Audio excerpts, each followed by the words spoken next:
So I want to start this morning with this kind of wonderful prayer, I think. It's called a Moravian dinner prayer. Perhaps you've heard it. The Lord be with you. Come, Lord Jesus, our guest to be, and bless these gifts bestowed by thee, and bless our loved ones everywhere, and keep them in your loving care.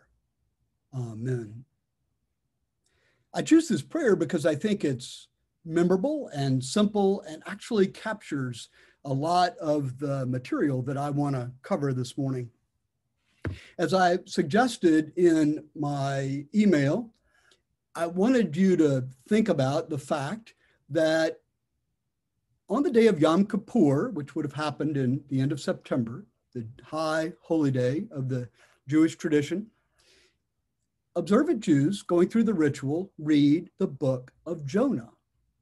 Now that's interesting, I think. Jonah, as you may know, is a very short book, so that's good. It's only 4 chapters, probably do it at the table.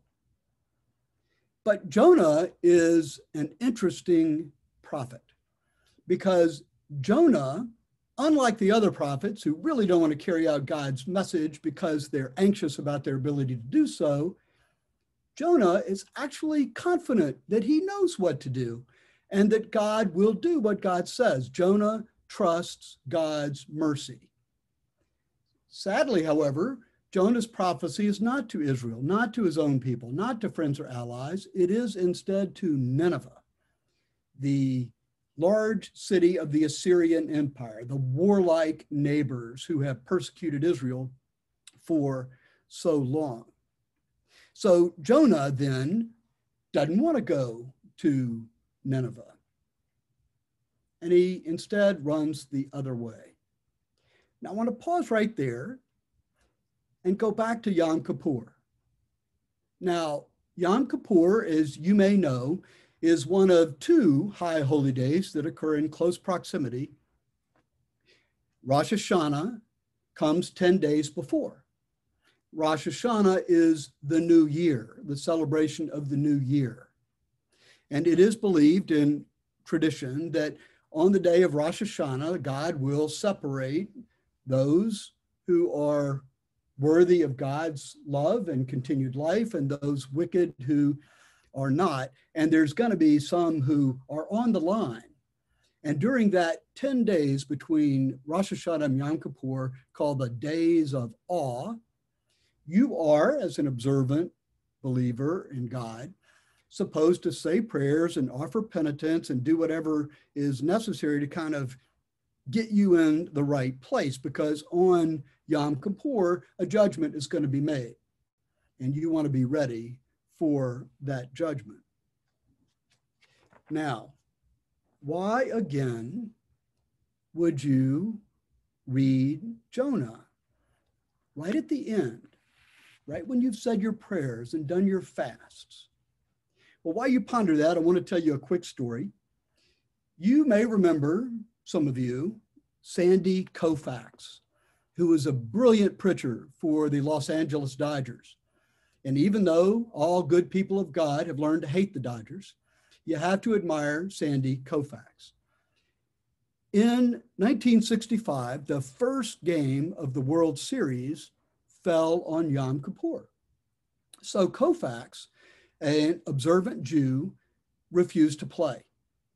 And instead, the manager inserted Don Drysdale, who was a fine pitcher, and Drysdale would pitch the first day of the World Series. Sadly, Drysdale was awful, and they wound up pulling him from the game, at which point he returned to the dugout and said to Walter Austin, the manager, "I bet you wish I was Jewish, don't you?" So why is this day so important to the Jews? And in its important, why do you read the book of Jonah?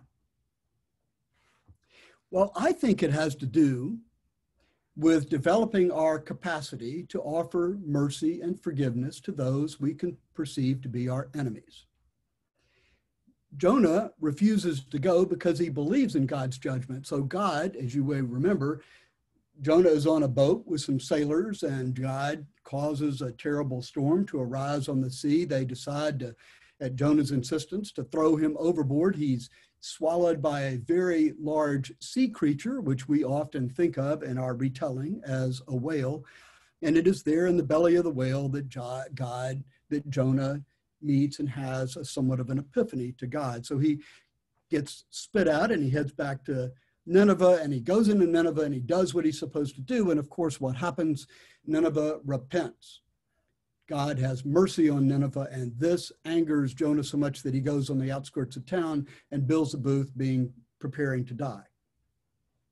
So it's interesting that Jonah's faith, which was true, did not automatically yield righteousness in the eyes of God. Jonah understood God fully, we might argue, and yet did not want his enemies to receive the mercy of God. And so I think the Jews read the book of Jonah on the day of judgment to remind themselves that all are worthy of God's mercy, that all are eligible for God's mercy, and the key is accepting it. It's more difficult for some than for others, but as we like to say, God sends rain on the unjust and the just alike, and God's mercy is always there. This is the message of Jonah, and this, I think, is the message of the Day of Atonement. So, I wonder, if we pause for just a moment, if you can remember a time when you were Jonah. You can remember a time when you were so right, you were wrong. If you can remember a time when somebody was deserving of your forgiveness, needed your forgiveness, but you withheld it. You don't have to share this if you want to, but I want to give you a minute to seriously reflect on that question and see if you can identify a time or two when you were Jonah.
And maybe with that image firmly in mind, use it to help answer the next question.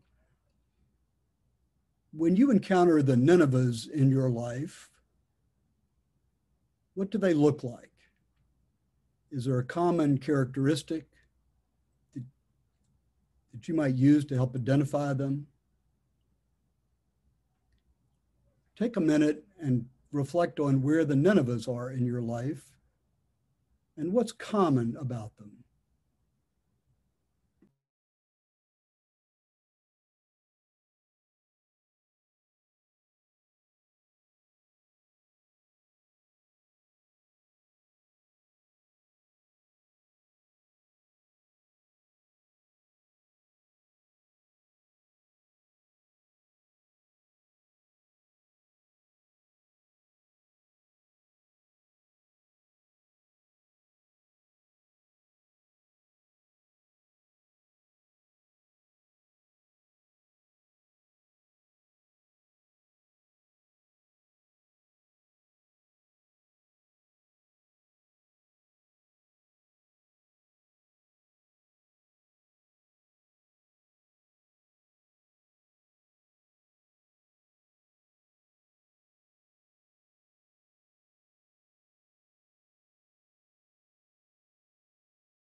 I will say that as I reflect on my own life, the Ninevehs appear all too frequent. And the commonality among them is typically something that is threatened, something that I think is important about me. We have talked in reviewing Bourgeau's spiritual path of the descriptions of yourself. Remember, I am blank. And the spiritual task of identifying each of those descriptions and then imagining yourself as not being that, noticing the I am remains, and trying to shift your point of view, to shift the way you look at the world from the middle of that description to something behind that description, another perspective that sees and notices the description, but sees it as an object and not as a subject. You don't look out upon the world as a white male priest. You look out at the world as a child of God who happens to be a white male priest. And in that shift, you will gain energy. You will gain the energy that allows you to reach out to and befriend and walk with those people. I think the same thing happens in this characterization of Jonah.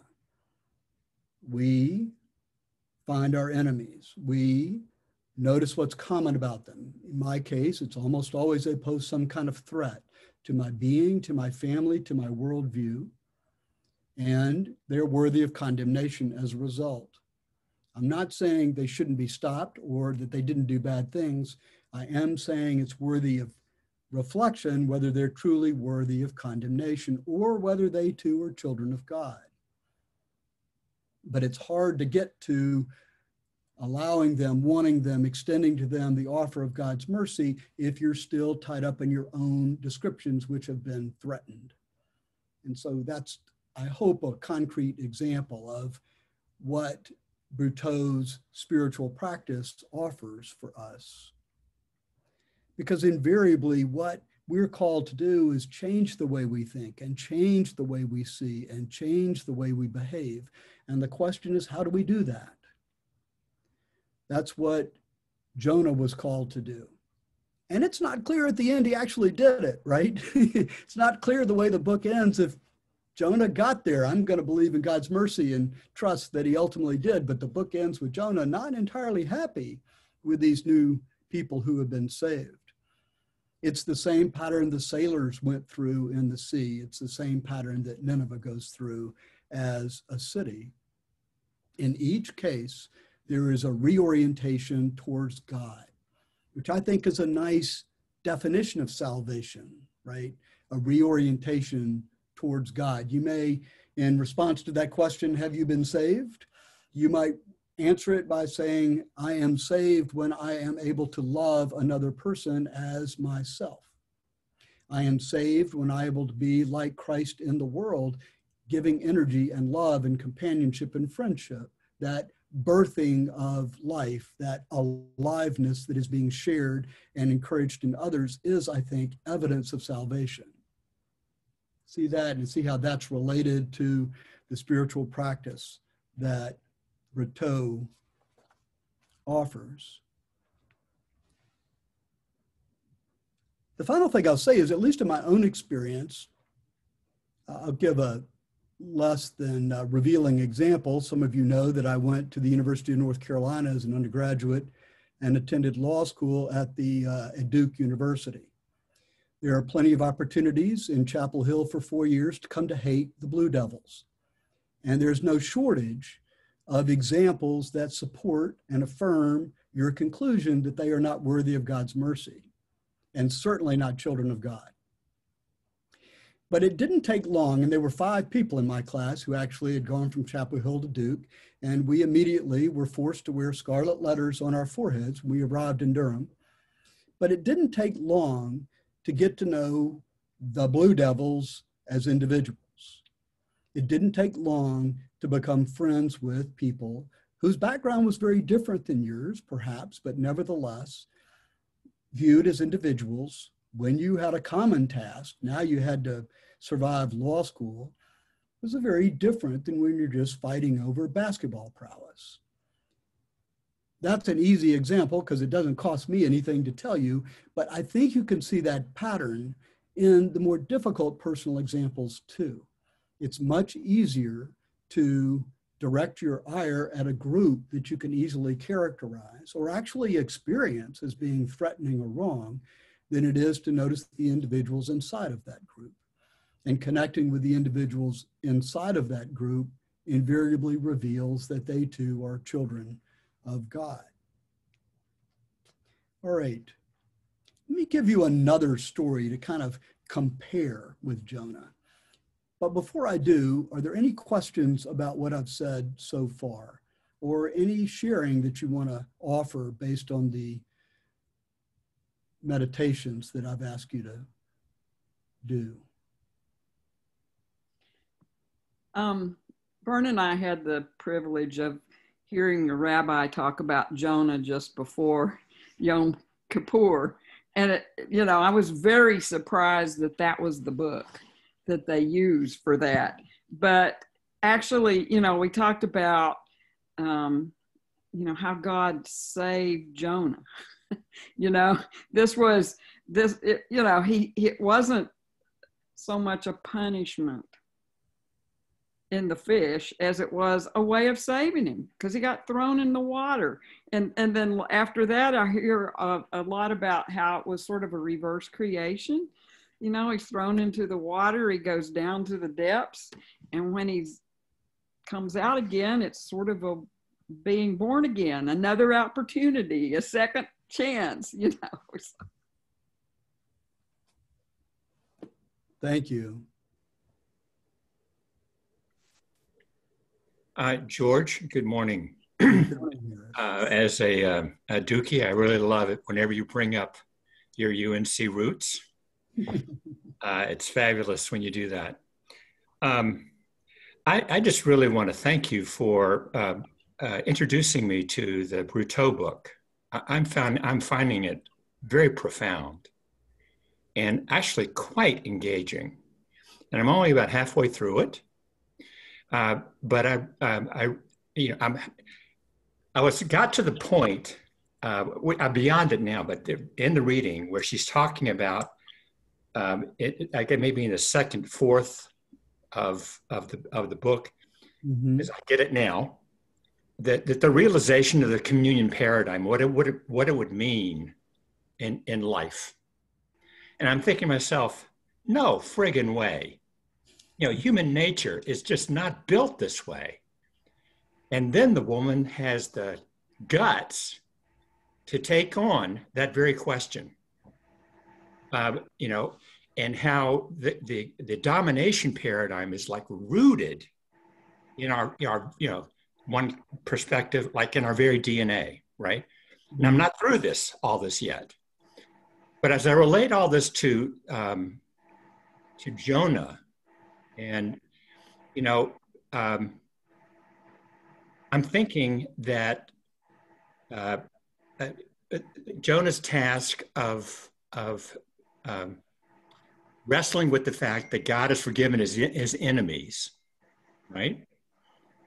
He's really wrestling with it. It's like he's wrestling with the very DNA question and central question about human resistance to giving up the domination paradigm. I see that parallel here, and I think it's, I'm finding it very provocative to think about. George? Yes, sir. Let me take a different look at this thing. You open up the questions about talking about none of us. Well, I think that's one of the reasons we come to church, at least the reason I come to church, is I don't want to have any. Mm-hmm. And I think every Sunday, and I quite honestly, when you asked the question, I had a hard time thinking of who are my none of us. And I go back to a word that you gave us some months ago. And so I started thinking the word is contempt. Mm-hmm. That was a very good phrase that you used when we were talking about racial diversity. And I thought to myself, for whom do I have contempt? Those would be my none of us. But honestly, I don't feel I have contempt. You know, you could say for people who don't agree with me, that's okay. But I guess the one none of I have are people who absolutely have contempt of those who do not agree with them. That would be the closest I could come to thinking of none of us. And I think in those cases, the idea is not to push them aside, but is to embrace them and try to let them see the light, if you would, for better, lack of a better word. But I just find it very hard to think of the word of people in my life that I think of, that I know, I read about, or hear about. They're in the none of a category. It just isn't who I am. And I had a very hard time when I was in Chapel Hill as well about those people at 12.5 miles north. And I got over it. Well, not really. You guys realize there's a book about the basketball rivalry between Duke and Chapel Hill. The title of the book is "To Hate Like This Is to Be Happy Forever." Yep. Thank you, Charles. George, I'll raise the harder issue, which is, what do you do when you are facing real evil? It's nice to say, like Corrie ten Boom eventually forgave the Nazi guard from Auschwitz, who repented. But when you look at a whole mass of people determined to destroy you, or to destroy all that is good in the name of power, it's a lot harder. There's a Nineveh, and I don't know how you overcome that. It's fine to forgive people who ask for forgiveness, but you can't in this world as a practical matter, and I don't know that God calls us to forgive those who are committing mass murder. Right. No, and there are other, the Nazi example is always the easiest, but you can look at what the Japanese did during the war, or even some of the things we did, all right, to the Native Americans and others. Yeah, David, I mean, that's an excellent point. I would respond to it simply by saying, first, I think there's a difference between reacting and responding. You guys have heard me, I think, make this distinction before. And so, you know, the evil deserves a response, and the use of power in the name of evil deserves a powerful response. And so stopping the evil from harming particularly innocent others, in my mind, is a legitimate use of power. That's a reaction. The reactivity, however, gets wound up with vengeance. And now it's not enough just to stop it. They must be vanquished. They must be punished. And I think a lot of it's hard to make that distinction in war, right? I mean, without getting into the discussion, when they're bombing London, do you then bomb Dresden or not? Right? Do you drop the atom bomb or not? Those are hard decisions. But you can also, I think, look at the role of vengeance and reactivity and think in terms of other kind of less easy examples where punishment seems to be our purpose. And is that helpful or not? So I think the reaction doesn't mean passivity. Nonviolence doesn't necessarily mean passivity. But we are called to be creative and faithful in our use of power. I'd say that first. The second thing I would say is that forgiveness is, in my view, and this is debated mightily, and there's, as you probably know, David, and others as well, a wonderful book on whether the Nazis can be forgiven, and if so, like by whom. I forgot the name of the book, something about sunflowers. Anybody remember that? Anyway, it's a wonderful book, David, on just this topic. And one of the questions is forgiving the same as forgetting? And I don't think it is. So if you have been the victim of abuse, for example, you may find the capacity in your heart to forgive your abuser, but I don't think you forget the abuse or subject yourself to it again, right? But I do think, and I don't think you ought to try to forgive when you haven't, you know? Like when it's easier maybe to come back to a more pedestrian example of being told as a child, well, George, you need to forgive your brother John, right? Y'all forgive each other and let's go on. I don't think in more adult examples that's helpful. There's sometimes we just aren't ready to forgive yet. But forgiving really means getting to the point where we can hope for the good of the other and act for the good of the other. Does that make sense? So that's a big step to take, and maybe we don't make it in this life. But I think just to give you some sense of what I think forgiveness actually is. Well, to a certain extent, after World War II, we did by punishing the people who were actually, the leaders, but not destroying the whole society. Germany and Japan neutralized them and made them much better societies, I think. Yeah, I think that's a really good I watched the channel on cable, and it's, you go, how did we ever fight these people? Well, they started it, but I think we helped finish it and improve their society. And I'm not saying that we're perfect, far from it, but I think that was helpful. But that's a good point. So first, let me say that you'll see in the chat that it's Wiesenthal's book, The Sunflower and the Possibilities, Limits, and Forgiveness, if you're interested in it. It's a wonderful book, but hard, I gotta say. But secondly, yes, I think the Marshall Plan is a wonderful Christian example of Christian foreign policy, right? Where power was exercised. Japan, for example, not allowed to have a military, and other, but not like after World War I. And we did revive those economies, and I think that was good. The Truth and Reconciliation Commission, South Africa, obviously, is usually held up as an example of that. So yeah, that's very helpful to me. Thank you. Any other thoughts? I promise you, David and I go a long way down this road of, but Bonnie, what would you like to add? I think ultimately, only God is able to forgive everything. And I love the way Jonah ends with a question from God. And he says to Jonah, don't you think I have a right to forgive these people? And it lifts up our humanity, that it's very hard for us to navigate that forgiveness, but God can. And we will not understand it because God is a mystery. But I love the end of Jonah. Yeah, it's such a good point. Doesn't it kind of remind you of Job too, right? Yeah. That moment when God's like, what, did you do all this?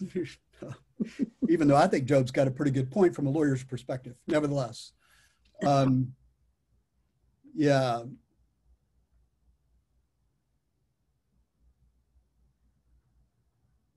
So I'm going to read you what Bonnie's talking about. Jonah goes off and builds a little booth on the edge of town. He's decided it'd be better to die than to watch what's about to happen. God puts a bush that shelters the booth, which seems like this wonderful act of compassion, except then God decides to burn the bush down just to give Jonah another lesson. And then finally he comes to Jonah and is mad about losing the bush. And he says, is it right for you to be angry about the bush? And Jonah says, yes, angry enough to die. And God says, you're concerned about the bush for which you did not labor and which you did not grow. It came into being in a night and perished in a night. Again, the resonances there for me with Job are pretty clear. He says, and should I not be concerned about Nineveh, that great city, in which there are more than 120,000 persons who do not know their right hand from their left, and so many animals. And that's how the book ends, right? To Bonnie's point, which is just, I think, beautiful. So thank you, Bonnie. Other thoughts about Jonah and this pattern. The other thing I will say quickly, and then Laura, I'll come back to you, is I find it a whole lot easier to look at my life and determine when I did something for which I need forgiveness. And I find it interesting how difficult it is to look at my life and find those times when I did not want somebody else to have forgiveness. It's just an interesting insight to me. Charles, this is not in respect to you at all. I'm just saying personally, that's an interesting thing. So I wind up asking myself, well, why? What is that doesn't want to be guilty? I'm happy to be guilty of these sins, but not those. The answer might be I don't have any choice. Everybody knows these already. I don't know. Laura, what were you going to say? What I wanted to say was the word that you said before we got into this discussion about you feeling absolutely right about something and being confronted by somebody who equally thinks that their point of view is absolutely right. And that's the thing that I latched onto in illustrating who, and I don't have the name right, the Ninevans or? Nineveh, yeah. So I'll meet myself at back. No, that's very helpful. And I mean, I mean, that's really an excellent point. I think it's part of our spiritual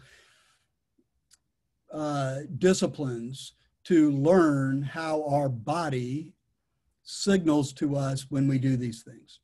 What does it feel like in your body when you're not forgiving somebody? What does it feel like in your body when you're not honoring someone else as a child of God? Those tells, if you're a poker player, those tells are there. And learning how to read them gives you access to the knowledge of your mind and your emotions and your body. Those are three different intelligences. And it's a lot more revealing than if you just think about things. That makes sense? So there are different centers of intelligence, I believe, in your body. Your ability to think and your ability to feel and your ability to move, all of which can signal to you these things. And so part of the spiritual path is learning to read those tells. And Laura, I think your example is an excellent an excellent illustration of that. George, that brings up something. Several years ago, I had a case in Monterey, California, and I happened to go to a little church. I think it's St. John's there, and the bishop, who was a woman, and I can't remember what she's the bishop of, I don't know, the Central California, what the diocese is, but she gave a really interesting sermon on the topic of whose sins he forgive, they are forgiven, and whose he retain, they are retained. And it had nothing to do with priestly power, which is how the Catholics use it. All right, but that's true, that if you forgive somebody, that's gone, hopefully. You may not forget it, but you can forgive it. But if you don't, you retain the harm that's been done to you. And I thought that was a really interesting way of looking at it, which I think is what you just said. Yeah, I think that's right. Thank you. I also want to say that I think there are, getting back to this kind of learning to read your body, right? That's also about energy. And in things like Mothers Against Drunk Driving, or any of the other movements where people have been victimized by violence, let's say, and then used the experience and the sense of loss to dedicate themselves to a project that protects others from similar loss. Does that make sense? Mothers Against Drunk Driving is a great example to me, but there are many others. Movements against disease, for example, or movements in support of things like autism. Often you'll find the foundations of those movements, those social movements, being in people who've experienced that loss themselves. And their movement then was to try to prevent that from happening to anybody else. A wonderful kind of response, I think, but one that for me embodies forgiveness, right? Of moving from hatred or retribution or seeking vengeance, which is always going to chew you up, whether or not you're able to extract any payment from the other, to a movement of love, which is always going to result in the people who you touch being more, right? The people you touch being more, which is a way of saving, right? When you're saved when you do that because you're extending life to another person. All right. May I offer one more thing? Please. I'd like to go back to what may seem to some to hear kind of a strained linkage to the Brotteaux argument, at least the way I've been presenting it, because it seems to apply to me. The domination paradigm is not just something that people, as I read it, experience in relation to other people, relating to other people. It is also about relating to one's ego and the preservation of the ego, and a lot about the struggle of forgiveness, it seems to me, and moving towards the communion paradigm is integrally involved in our capacity to make that step, that leap, to in fact achieve forgiveness, even when we think we're absolutely right, the other person is absolutely wrong. And I think David's point is like very, very profound. I mean, the argument about those impossible situations for when you can forgive, all right? With the Nazis, for example, right? How do you wrestle with that, right? But anyway, I come back to what I think is a very provocative argument being made by Brutto. Very profound. Thank you, Harris. I think that's right. We've talked about it in terms of a paradigm or politics, but lest the connotations of those words seem off-putting, it's also fair to talk about it as a logic. Does that make sense? As a logic, as a Yes. principle of organization. Yes.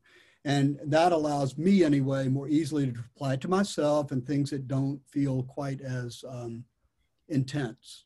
But to your point, it works at all levels, and that's part of its power, I think.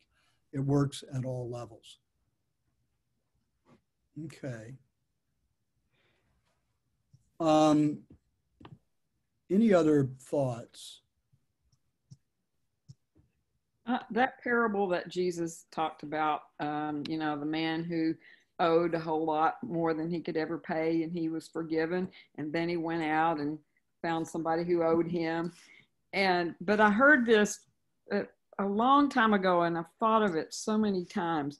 You know, the person who got tortured because he didn't forgive was the man himself, not the one he owed. And so when you don't forgive, the person who is tortured most is yourself. And so I think sometimes forgiveness is a way to let go of that, is as a way to free yourself. Right. Right. I think that's right. I do, without challenging the truth of that, I do want to make two other comments. One is,